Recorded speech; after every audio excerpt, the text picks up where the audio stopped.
UCAS Bisik-bisik Franchise.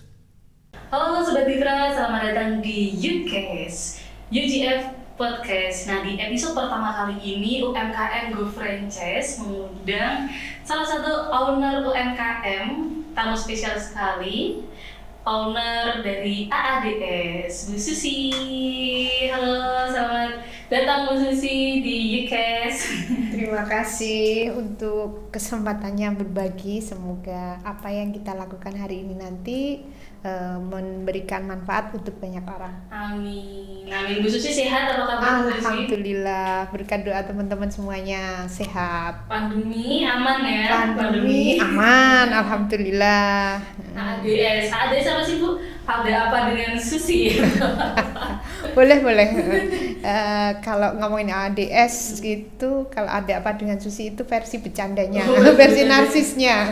Oke. Kalau versi yang sebenarnya ADS itu singkatan dari Anugerah Anak Desa Sleman, karena kami lokasinya ada di Sleman bagian ujung, atau kalau kami biasa bercanda ujung kulonnya Sleman itu ya ADS.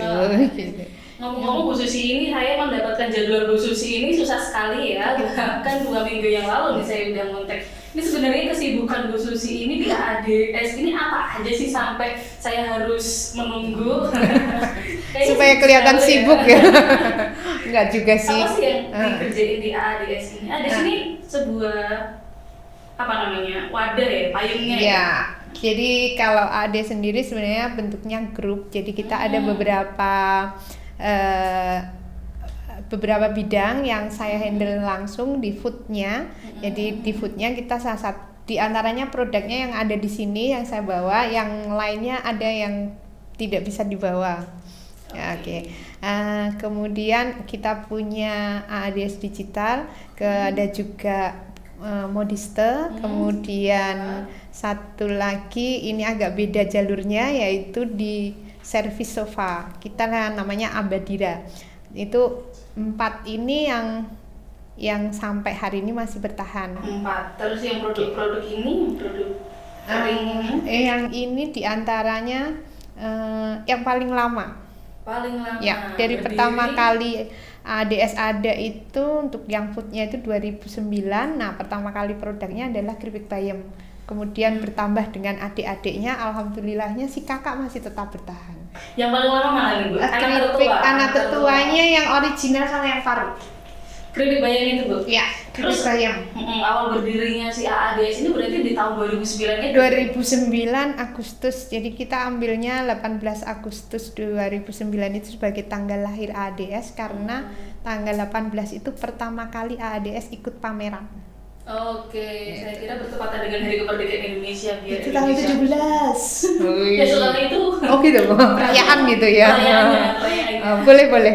Supaya usianya sepanjang negara kita. Biar tetap merdeka. Oh harus.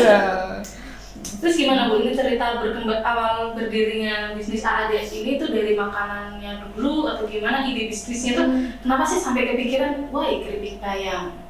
Apakah potensi kedepannya itu panjang atau gimana? Kalau ngomongin kenapa keripik bayam itu sebenarnya sangat-sangat apa ya? Kalau ngomongin itu hanya awalnya ya itu yang sudah kita tahu ilmunya tentang produksi keripik bayam. Jadi keripik bayam itu makanan favorit keluarga. Berawal dari situ. Kemudian 2008 kita nemu brosur tentang entrepreneurship. Apa itu entrepreneurship? Nggak tahu juga. Intinya ini ada kelas di mana kita bisa belajar. Ketika kita belajar kita akan ketemu banyak teman, punya teman yang dimana ketika kita punya teman akan memperluas jaringan. Udah titik sampai di situ. Nggak tahu yang mau dipelajari di situ apa itu nggak ngerti. Nah masuk di situ setelah beberapa kali pertemuan. Oh kita diajarin bisnis bla bla bla bla bla. Tapi faktanya ketika ilmu itu kita praktekkan belum bisa menurut saya. Menurut kami belum bisa. Terus ikut terus kelasnya sampai akhirnya 1 tahun. Nah di 1 tahun mengikuti kelas itu baru punya keberanian mengangkat produk. Nah, makanya produk yang kita pilih kenapa keripik bayam, pertama dari secara produksinya sudah menguasai, berarti kan 1 poin sudah kita lewati. Udah, itu aja. Berarti sebelum ini Ibu ikut kelas dulu nih ya? Enggak, belajar. Belajar Belajar banyak hal. Terus gimana sih Bu cerita perkembangannya si bisnis AADS ini yang mulainya dari keripik bayam, sekarang punya banyak bisnis cabang sampai modiste sampai ini yang banyak beda alur banget, gimana ceritanya nih Pak? Ya kalau dibilang bisnis-bisnis yang lain itu sebenarnya udah dijalani sama orang tua saya, dulu buka bengkel, kemudian dilanjutkan sama adik saya. Kebetulan adik saya namanya Susilo juga. Adik saya namanya Susilo, kemudian modiste itu yang handle kakak saya namanya Susi. Susi juga. Jadi kami 3 bersaudara namanya Susi. Gitu. Nah, makanya kenapa kita punya tagline apa-apa ada di sana, karena kami punya gambaran bahwa kita jalan ke mall kenapa sih? Karena di mall itu mau beli sayuran ada, mau beli elektronik ada, mau beli apapun ada. Lah kenapa enggak kita bisa kayak one stop shopping gitu. Kebutuhan teman-teman atau orang-orang yang datang ke kita ke ADS itu supaya bisa terpenuhi ya. Ada servis sofa, ada makanan, ada bikin baju dan sebagainya. Contoh simpelnya seperti itu. Itu kenapa tagline-nya seperti itu. Jadi kalau pengerjaannya ya bukan saya sendiri yang mengerjakan, kita gandeng beberapa teman. Oke, artinya Bu Susi ini juga berkolaborasi selain dengan keluarga. Itu kolaborasinya sama apa aja? Oke. Kalau kolaborasi keluarga itu untuk intinya yang menghandle ininya apa ya, masing-masing bidang. Tapi kalau untuk kerjasamanya, jadi kayak ada tetangga, misalnya katakan contoh keripik bayam. Bayam itu semua orang tahu, mudah tumbuh, kemudian ditanam dimanapun bisa. Ya seandainya karena saya rumahnya kan mewah nih, mepet sawah, itu ambil sebagian tanah untuk saya tanemin bayam pun saya mampu untuk memenuhi kebutuhan bayam. Cuman nanti tidak ada efek samping untuk lingkungan. Jadi saya lebih ke membeli ke petani atau warung sebelah untuk produksi. Kenapa? Karena itu tadi, supaya apa yang saya lakukan bisa dirasakan oleh lingkungan. Gitu. Oke. Nah, ngomong ini kan bentuk kemasannya si AADS itu udah asik banget nih Bu. Ini udah sampai mana aja sih, sampai kemasannya? Kayaknya udah sampai keluar kota ya ini ya? Keluar kota, oke. Kalau penjualan apa keluar kota ya, karena sekarang dunianya dunia online, otomatis kita bisa kirim-kirim ke luar kota. Jadi kalau 2009 itu kan belum zamannya jualan online. Nah, itu kita memulai dari toko-toko oleh-oleh. Kemudian berlanjut ke beberapa kayak retail modern, yaitu beberapa kayak di Malioboro kayak dan sebagainya, beberapa titik ada. Nah, seiring berjalannya perkembangan dunia jualan sekarang lebih banyak ke online. Nah, di online ini saya lebih mengandalkan berpartner. Nah, ini. Menurut Ibu tuh pihak mana aja yang berperan penting untuk perkembangan si AADS ini, Bu? Oke. Oke, kalau ngomongin peran penting, semua peran itu akan menjadi penting ketika kita kasih dia perhatian. Oke. Gitu. Yang masak, walaupun mereka tidak, katakanlah nih cuma di belakang, nggak perlu dandan, nggak perlu kemampuan khusus, ya sebenarnya perlu kemampuan khusus juga, kemampuan untuk mengolah menjadi baik. Ya itu. Kalau jadi penting ya. Jadi penting, semua jadi penting. Bukan yang penting aja yang diperhatiin. Menjadi penting ketika diperhatikan. Bukan yang penting baru diperhatiin. Itu kebalik. Biasanya kayak gitu sih anak-anak muda. Berarti kita menjadi yang luar biasa aja. Oke, jadi biasanya kalau beberapa kasus itu kalau ditanya kendala apa dalam usaha, biasanya mereka menyebutnya kan modal. Nah, modal itu sebenarnya gampang. Kenapa gampang? Kita nggak punya uang, ada bank kita bisa pinjam ke bank kok cepet bisa, Iya. kan? Nah, ada satu hal yang tidak bisa kita lakukan dengan ngutang. Konteks kayak pinjem itu nggak ada yang nggak bisa. Kepercayaan Iya. itu nggak bisa pinjem, Iya. nggak bisa instan. Bener. Nggak punya uang cepet bisa instan. Saya pinjam ke Mbak Yana, aku pinjam uang dong. Dari nggak punya jadi punya. Iya. Tapi kalau Mbak Yana percaya ya sama saya, nggak bisa. Itu butuh proses. Iya. Nah ini yang satu hal yang tidak bisa dilakukan secara instan dan dipaksa.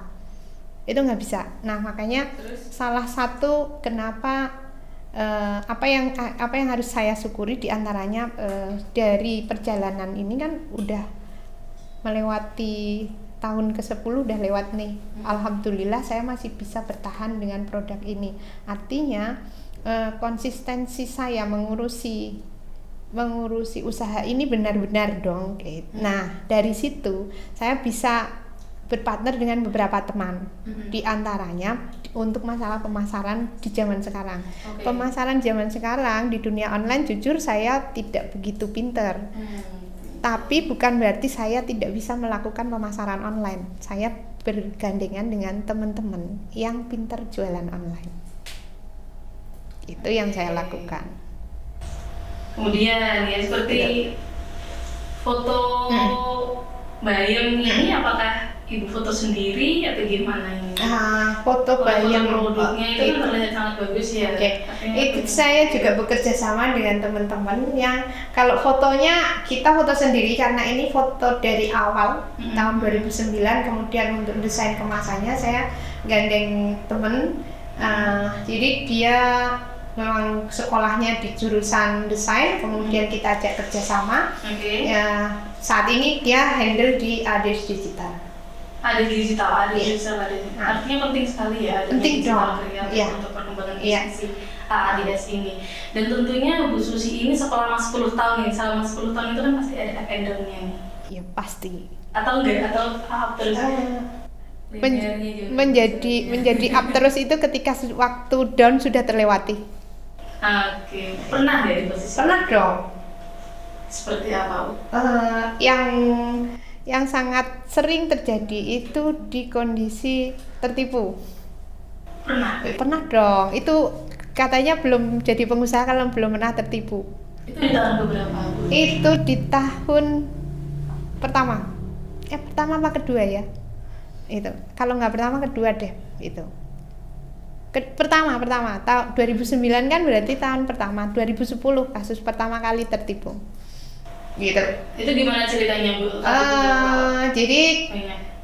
tertipunya ya biasalah kerjasama sama orang yang sudah kita kenal, kemudian ya masa sih dia mau nipu saya kayak gitulah, biasa kayak apa ya, kurang disiplin saja. Kalau saya menilainya sayanya yang kurang disiplin. Kalau masalah mereka di luaran sana mau menipu kita atau tidak itu urusan mereka. Nah, kita hanya bisa membenahi diri kita.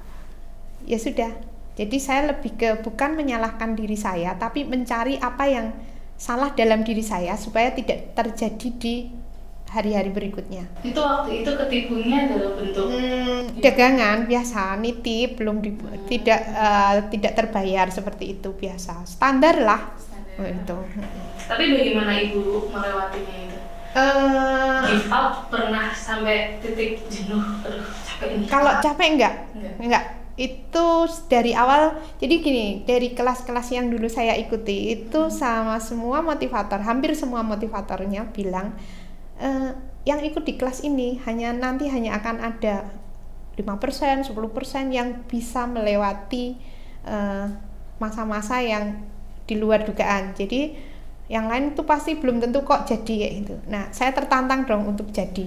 Jadi ketika menemukan titik-titik yang seperti itu, nah rasa tantangan ini muncul. Jadi nggak ada kata yang kok gini enggak, justru enggak.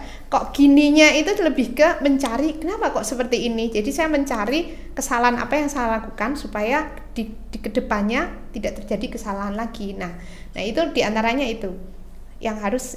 Nah setelah sekian lama setelah masalah itu saya bisa menyelesaikan, ya sudah saya semacam kayak orang yang habis terpasung kemudian lepas, oh ternyata saya bisa kayak gitu. Itu kasus pertama.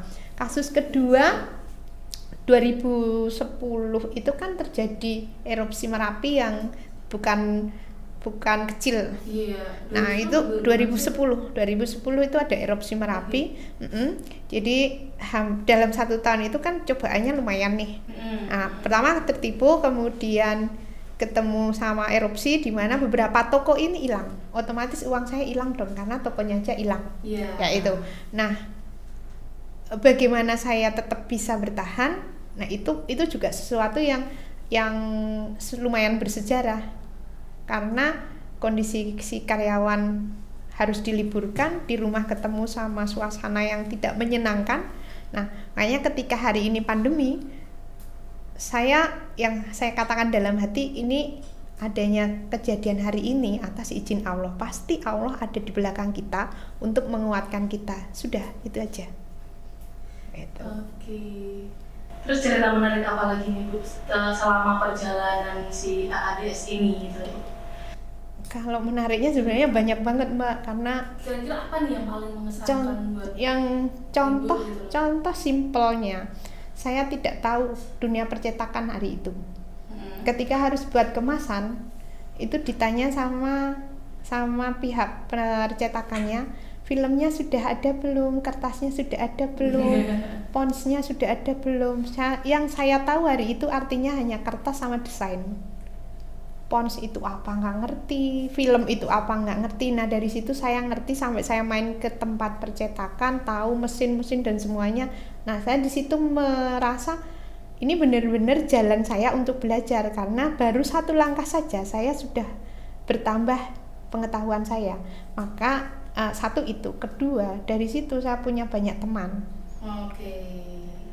Di antaranya itu yang tidak bisa dilupakan. Termasuk ketemu Mbak Yana sama hari ini. Saya juga senang banget nih ketemu sama Susi dengan sharing-sharingnya.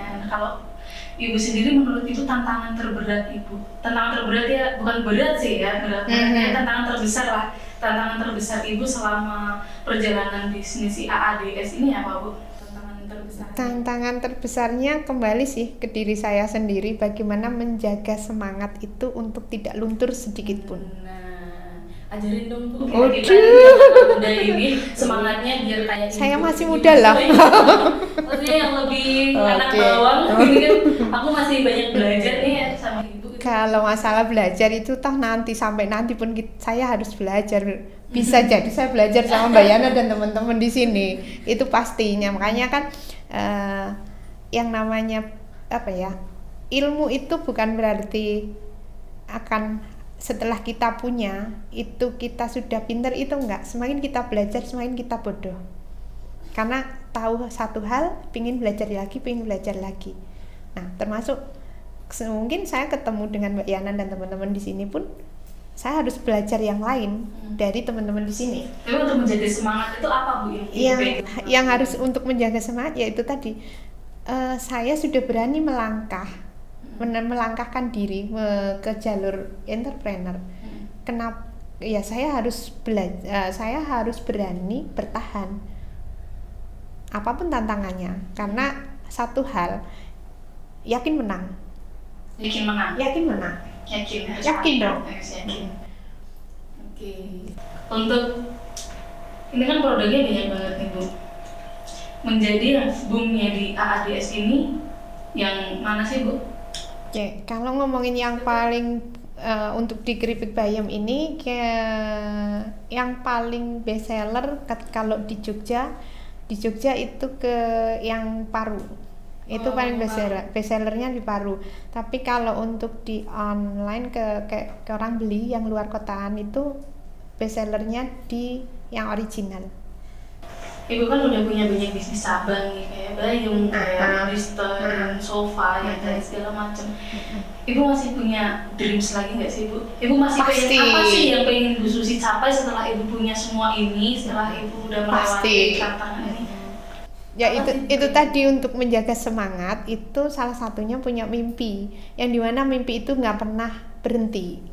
Apa sih mimpi? Mimpi terdekat saya punya tempat makan kayak semacam food court kayak gitu. Nah, dan di mana food court itu bukan yang ngisi, bukan tenannya bukan dari saya sendiri. Kalau sekarang ini kan kayak usaha yang sudah ada ini benar-benar saya manage secara saya sebagai pengambil keputusan. Nah, next kedepannya saya lebih ke bekerja sama dengan banyak orang.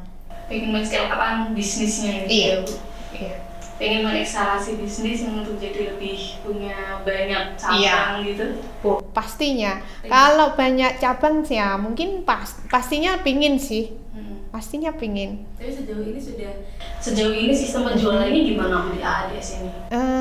Seperti yang saya bilang tadi, untuk ke online-nya saya bekerja sama dengan beberapa teman. Kemudian untuk yang offline-nya saya punya beberapa reseller. Gitu. Oke, jadi ini masih skala bisnisnya dari orang kemitraan gitu belum atau sudah? Kalau kemitraan secara Lisensi? belum kayak yang berlisensi belum. Nah, mungkin diantaranya ya kemampuan saya di situ belum. Nah, mungkin dari acara ini nanti saya dapat masukan banyak. Nah, itu bisa jadi mimpi saya berikutnya. Jadi tetap mau men-scale up-kan bisnisnya pengen. Pasti dong, itu bagian dari belajar yang belum selesai. Jadi kalau misalkan ini ada wadah untuk bisa memberikan peluang ibu untuk mengekskalasikan bisnisnya, jadi kayak keripik bayam atau food and beverage lain punya produk ibu yang bisa di franchisein, ibu mau nggak? Mau banget, Mbak. Mau banget, karena itu bagian dari kemajuan yang belum saya capai. Dan menurut ibu banyak nggak sih UMKM yang butuh ini, yang pengen banget untuk men-scale up-kan bisnis? Pastinya banyak, dan biasanya kendalanya belum tahu jalannya. Nah, ini ngomong-ngomong Bu Susi ini bawa apa aja nih Bu untuk Sobat Bifra nih? Oke, ini ada keripik bayam. Jadi keripik bayam yang kemasan seperti ini kita ada 3 rasa, paru, original, sama pedas. Jadi lumayan lah, ada beberapa pilihan. Kalau dulu kita cuma hadir dengan 1 rasa pertamanya. Nah, kemudian kita juga ada dari ADES juga ada ini tempe mendoan. Ini paketan seperti ini, sudah ada tepungnya, jadi dia udah ada bumbunya, di tepung udah ada bumbunya. Kalau misalnya mau masak tinggal nambah air, rasanya yang masak Mbak Yana atau teman-teman yang lain pun pasti rasanya sama. Jadi sangat, kalau mau bisa buka usaha yang di beberapa cabang, rasanya akan sama ketika menggunakan bumbu yang sama. Jadi sangat-sangat terbuka banget untuk kita bekerja sama. Nah, di yang lainnya lagi ini saya punya sambal pecel. Ini kacang sangrai, bedanya dengan produk lain yang kita di sangrai ini kemasan dalamnya aluminium foil, expirednya lumayan lama, bisa tahan 1 tahun. Terus kemudian legalitas kami juga udah lengkap, dari Dinas Kesehatan juga, dari halal sudah ada semuanya. Jadi insya Allah aman. Itu bisa didapetin di mana, Bu? Kalau untuk bekerja sama bisa langsung ke akunnya ADS di Instagramnya @kabar ADS, kemudian atau lewat WhatsAppnya 081 578 172 550. Oke, dari semua produk ibu ini yang potensial untuk di franchising kira-kira yang mana nih? Yang potensial untuk di franchising untuk saat ini saya rasa di tempe mendoan, karena ini kebutuhan harian dan ini udah lengkap dengan bumbu yang yaitu tadi, ketika siapapun yang masak, ketika bumbunya udah sama, ngajarinnya kita gampang. Gitu. Untuk menjaga kualitas lebih gampang. Bumbu yang mendoan sama yang itu aja? Ya, yang lebih potensial ini. Kemudian yang potensial nomor 2-nya di sambal pecelnya. Jadi ketika misalnya nih kita bikin franchise bumbunya ini rasanya udah sama, karena kan sebuah masakan itu salah satu utamanya ada di bumbu. Gitu. Oke, artinya produk Ibu AADS ini siap ya untuk Siap banget. divaksin dan Mau banget, dengan senang hati, karena dengan seperti itu kita bisa bekerja sama dengan banyak orang dan bisa lebih bermanfaat untuk banyak orang. Oke Bu Susi, mungkin ada pesan-pesan yang ingin disampaikan ke Sobat Bifra untuk tetap menjaga semangat, untuk tetap bisa konsistensi untuk meraih mimpi apa nih? Bisa disampaikan kepada Sobat Bifra. Oke, terima kasih untuk waktunya. Oke, untuk Sobat Bifra, sedikit yang saya ingin sampaikan, apa yang sudah pernah saya lakukan untuk menjaga konsistensi dan semangat bisa sampai bertahan sampai hari ini. Di antaranya yang saya lakukan adalah satu, kita harus yakin bahwa apa yang kita lakukan pasti akan menghasilkan. Kemudian yang kedua, setiap kita adalah pribadi yang punya potensi. Tugas kita adalah menggali potensi tersebut dan kita kembangkan. Terima kasih. Oke, terima kasih banyak Bu Susi untuk waktunya dan sharing luar biasa pada kesempatan kali ini. Sampai jumpa di bulan Januari dan sukses selalu untuk AADS.